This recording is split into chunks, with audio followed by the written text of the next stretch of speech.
이신 우리 하나님께 모든 영광을 올려드립니다.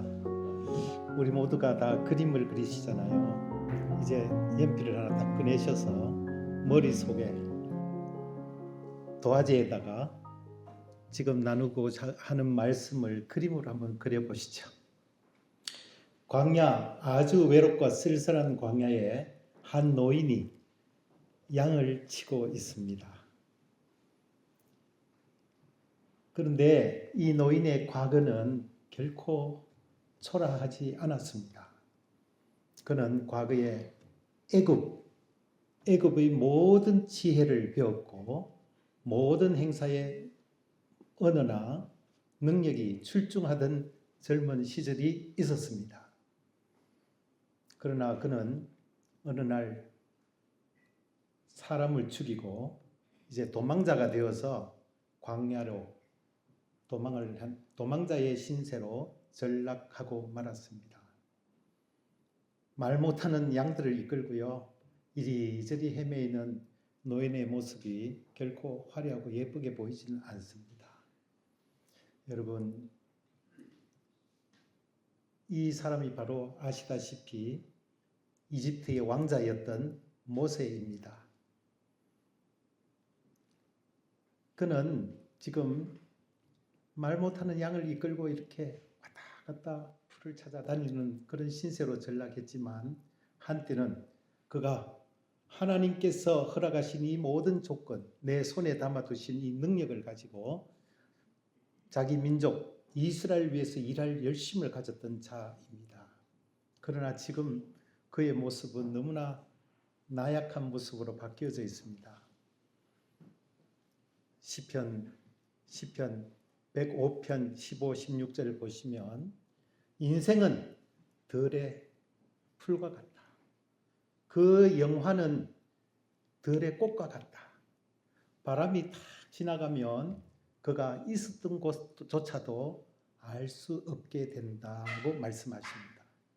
과거에 화려했던 이 모세였지만 지금 이제 잠깐 후면 그 또한 광야의 한 줌의 먼지가 되어서 사람들의 뇌리에서 잊혀져가는 존재가 될 수밖에 없습니다. 그런데 이 모세를 하나님께서 뜰기나무 불꽃 가운데에서 만나 주십니다. 40년 동안 침묵하시던 하나님께서 이제 이 모세를 불꽃 가운데서 모세야, 모세야, 내가 선 곳은 거룩한 땅이니 내 발에서 신을 벗으라. 나는 내 조상의 하나님, 아브라함의 하나님, 이삭의 하나님, 야곱의 하나님이다. 너는 내 백성 이스라엘을 이집트의 압제로부터 내어보내라고 사명을 주십니다. 내 백성 이스라엘을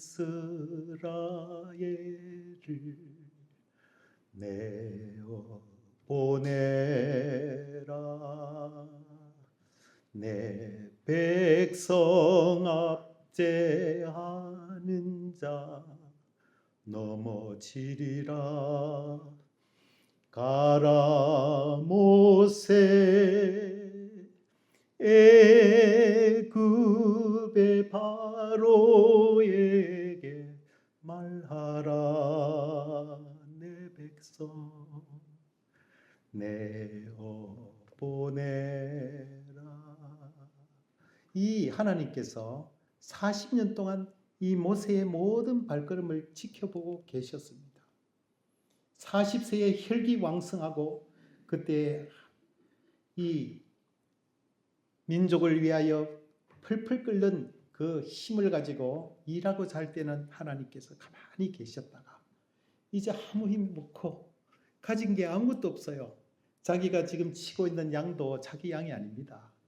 자기 장인의 양, 가진 것이 아무것도 없는 이 빈털터리를 하나님께서 찾아주시고 사명을 맡기시는 것이지요. 거부하고 두려워하는 이 모세, 하나님의 영광이 비치니까 자기 옷을 머리에 이렇게 가리고 두려워하는 모세에게 내 백성 이스라엘을 내어보내라. 내가 너와 함께 하겠다고 하십니다. 계속 이 거부하는 이 모세에게 내 손에 든 것이 무엇이냐고 물으십니다. 손에 든 것이요? 지팡이인데요. 지팡이를 땅에 던져라. 뱀이 됐습니다. 이 목자에게 있어서는 이 지팡이는 자기의 가장 가까운 친구와 같죠. 반들반들 이 때가 묻은 이 지팡이가 갑자기 뱀이 됐어요. 이집트 왕궁 생활을 했던 이 모세는 이 뱀을 잘 알고 있습니다. 이 뱀은 이집트의 신입니다.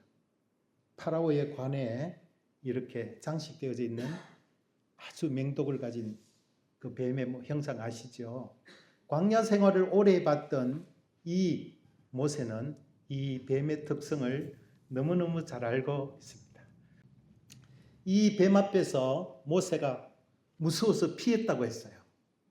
자기가 애지중지 품에 안고 있던 이 지팡이가 뱀이 돼서 자기를 해하는 무기가 될 줄 몰랐지요. 근데 하나님께서는 그 꼬리를 잡아라고 하셨습니다. 꼬리를 잡으면 죽는 거지요. 근데 그 꼬리를 잡으니 다시 지팡이로 환원이 되어졌습니다. 자, 이제 가라. 내가 정녕 너와 함께 하겠다. 너는 이 지팡이를 가지고 이적을 행할지니라고 하셨습니다. 자, 이제 모세는 두 가지 길의 기로에 서서 결정을 해야 됩니다. 이 광야에 이제 숙달된 이 광야의 삶에 그대로 안주할 것인지, 아니면 하나님의 이스라엘 백성들을 구원하시고자 하는 그 대책에 그 쓰임을 받는 도구가 될 것인지, 이 두 가지의 기로에 서서 선택을 해야 됐습니다. 결국 모세는 이제 하나님의 도구가 되기로 선택을 하고 길을 떠납니다. 어디로요? 애굽으로 갑니다. 애굽이 어떤 나라입니까? 근데 애굽을 또 그 나라에서 압제당하게 된 민족 이스라엘을 구원하고자 하는 해방자의 모습이 너무나 초라하지 않습니까? 초라한 행색에 늙고 가진 것 없는 마른 지팡이 하나 들고 가는 해방자의 모습이 얼마나 민망스럽습니다. 우스꽝스럽기까지 하지요. 그런데 그 모세의 배후에 하나님이 함께 하시는 것입니다. 우리가 많은 경우에 우리가 잘못 생각할 수가 있는데요. 이제 이 모세는 곧 하늘에서 불과 우박을 내리는, 그리고 나일강이 피가 되는, 그리고 홍해가 갈라지는 죽음의 광야에서 만나와 메추라기를 공급하는, 메마른 곳에 이 반석에서 물이 나게 하고 아말렉과의 전투에서 이기게 하는 이 일에 쓰임을 받는 주인공이 됩니다. 여러분, 그러나 우리가 여기서 간과하는 한 가지 사실은 모세가 이 일을 행한 것이 아니고 바로 모세의 손에 들려져 있는 막대기를 통해서 하나님께서 이 일을 행하셨다는 것입니다. 출애굽기 4장 20절에 모세가 그의 아내와 아들들을 나귀에 태우고 애굽으로 돌아가는데 모세가 하나님의 지팡이를 손에 잡았더라. 이 보잘것없는 막대기, 아까 사진 보셨지요? 우리는 자꾸만 쉽게 나오는 모세의 그 우람한 울퉁불퉁하고 멋있는 지팡이를 연상을 합니다. 아니죠. 이 광야에서는 그러한 나무 가지를 주술 수도 없지만 이 튀르키예 이스탄불 톱카피라는 박물관에 여기 전시되어 있는 이 막대기가 바로 모세의 지팡이랍니다. 진위 여부는 우리 알 수 없습니다만은 그때 당시에 목자들이 가지고 다니던 지팡이, 이것을 히브리어로 마테라고 합니다. 그것을 불어로는 밭동이라고 하죠. 막대기란 뜻입니다. 이 막대기지 지팡이, 우람한 그러한 지팡이가 아니고요. 초라한 어른 손가락이 한 2개 정도 되는 그런 막대기였습니다. 이 막대기를 들고 이 막대기가 어느 날 이름이 바뀌었지요. 하나님의 지팡이가 되었습니다. 여러분, 하나님께서 모세의 말이나 생각으로 일하신 것이 아니라 하나님께서 그에게 단 하나밖에 없는 소유물, 이 마른 막대기를 통해서 일하셨다는 사실은 우리에게 많은 생각을 가지게 합니다. 왜 꼭 막대기가 필요했을까요? 여러분, 저는 이거 생각해서 큰 은혜를 누렸습니다. 왜 이 마른 막대기가 있어야 되는가? 그냥 생각만 한다든지 큰 우레와 같은 음성으로 호령을 하든지 그렇게만 해도 되지 않을까요? 이 마른 막대기는 곧 우리 자신이라고 할 수도 있습니다. 우리에게 허락하신 은사일 수도 있고 남달리 하나님께 부여받은 그 같은 선물일 수도 있습니다. 여러분, 우리 손에 들려있는 이 막대기는 무엇입니까? 이 막대기를 잡고 있는 이 모세를 하나님께서는 그 모세를 잡고 계셨습니다. 모세는 막대기를 잡고 있지만 하나님께서는 그 모세를 잡고 계셨습니다. 하나님께서 이 마른 막대기를 통해서 일하시는 하나님, 고린도전서 1장에도 나와 있죠. 우리의 초라한 모습, 우리가 가진 것 없고 문벌이 좋지 않고 그래도 하나님께서 나약한 우리를 통하여 그분께서 영광을 받으신다는 사실은 우리에게 놀라운 위로의 말씀이 됩니다. 하나님께서 이 막대기, 이거 하나만 있으면 충분합니다. 또 사사기 3장에 보면 삼갈이라는 사사가 있어요. 그가 소를 모는 막대기 하나 있는데 하나님께서 이 삼갈을 이용해서 블레셋을 무찔러 합니다. 또 있습니다. 베세다 광야에 한 어린아이가 있는데 그 아이의 도시락, 그 초라한 도시락이 광야에 수많은 배고픈 그 군중들에게 양식이 되었죠. 그 빈들에서 아주 아름다운 향연이 전개되는 일에 보리떡 5개와 물고기 2마리가 쓰임 받았다는 사실입니다. 다윗이 또 어땠습니까? 다윗은 사울의 투구와 갑옷이 필요치 않았습니다. 그에게 긴 창이 필요하지 않았습니다. 그의 손에 있는 물맷돌, 그거로 하나님이 함께 하셔서 골리앗을 무찌르는 데 사용했다는 사실은 우리에게 참 큰 충격적인 하나님의 은혜가 아닐 수가 없습니다. 왜 하나님께서는 40세에 한참 일할 나이 모든 것을 갖춘 이 40세의 모세를 사용하시 아니하시고 처절하게 내려놓고 낮아진 80세의 모세를 사용하셨는가요? 40년 동안 침묵하시면서 모세의 일거수일투족을 바라보고 계시던 하나님께서 드디어 아무도 할 수 없다고 고백하는 이 모세를 사용하셔서 당신의 큰 구원의 계획을 이루셨다는 사실을 잘 우리가 기억했으면 합니다. 하나님께서는 우리의 손에 없는 것을 원하시는 거 아닙니다. 하나님께서는 우리가 쥐고 있는 그 하나, 그 초라한 은사, 그 하나 가지고 있는 것을 통해서 일하기를 원하십니다. 여러분, 우리도 창조주 하나님께 붙들림 받으면, 모세처럼 붙들림 받으면 우리도 할 수 있지 않을까요? 할 수 있지 않을까요? 여러분, 한류가 지금 전 세계를 이렇게 휘어잡을 줄 어떻게 알았습니까? 저희들이 프랑스에 갔을 때만 해도 슈퍼마켓에 삼성 제품이 하나도 없었습니다. 소니, 파나소닉 뭐 이런 것밖에 없었어요. 지금 아이들 손에 전부 삼성 핸드폰이 있습니다. 한류, 이 노래는 어떻습니까?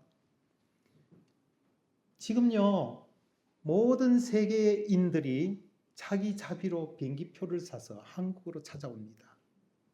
우리 한국이 이렇게 되었습니다. 여러분, 뿐만 아니라 우리에게 허락하신 이 마른 막대기, 이 그림을 통해서 우리가 하나님의 역사를 이루는 도구가 될 수가 있습니다. 우리의 그림을 보기 위해서 비행기를 타고 세계인들이 한국으로 오도록 제가 오래전에 기도 많이 했습니다. 하나님 우리나라에는 에펠탑이 없습니다. 개성문이 없습니다. 그러나 하나님이 함께 하시는 예수 문화를 보기 위해서 사람들이 비행기를 타고 한국으로 오게 해 주십시오. 제가 정말 오랫동안 기도했습니다. 여러분, 우리는 할 수 있습니다. 하나님이 허락하신 이 그림을 통해서 할 수 있습니다. 여러분, 이거 제 이야기를 해서 너무 죄송합니다. 제가 부산에 있는 한 큰 병원에 제가 작품을 이렇게 걸고요. 그때 재료비가 남은 게 있어서 그걸로 엽서를 만들었어요.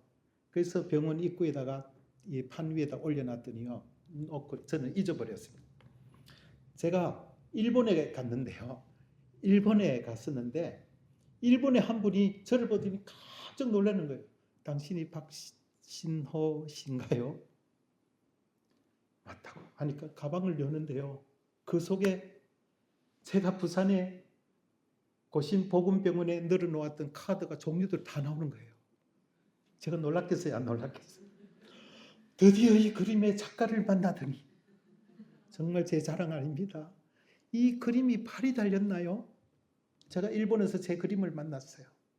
미국에서 또 막 이렇게 한국에 이렇게 하여간 하나님께서 초라한 저희들이 하나님께 쓰임받고자 겸손하게 무릎 꿇고 순종하기만 하면 하나님께서 우리의 그림을 통해서 사람들의 마음을 두들기고 움직이시고 하나님의 큰 역사를 이루는 데 사용될 줄 믿습니다. 우리가 오늘 우리의 삶이 어렵지만 우리에겐 두 개의 눈이 있어야 된다고 봅니다. 여러분, 우리가 요 위에 올라가면 갤러리가 있죠. 지금 우리 눈에 보이지 않아도 우리는 그걸 믿습니다. 우리의 눈은 두 개가 되어야 됩니다. 하나는 현실을 보는 눈, 현실을 직시하는 눈, 중요합니다. 그러나 그 현실 뒤에 역사하시는 성부, 성자, 성령 하나님을 볼 수 있어야 됩니다. 우리가 할 수 없는 것 하나님이 해주시도록 믿는 것이 우리의 믿음. 여러분, 이 예배가 마치면, 순서가 마치면 올라가면 오늘 우리 강진주 부회장님께서 맛있는 음식을 이렇게 제공하시는 것을 우리는 보지 않아도 믿습니다.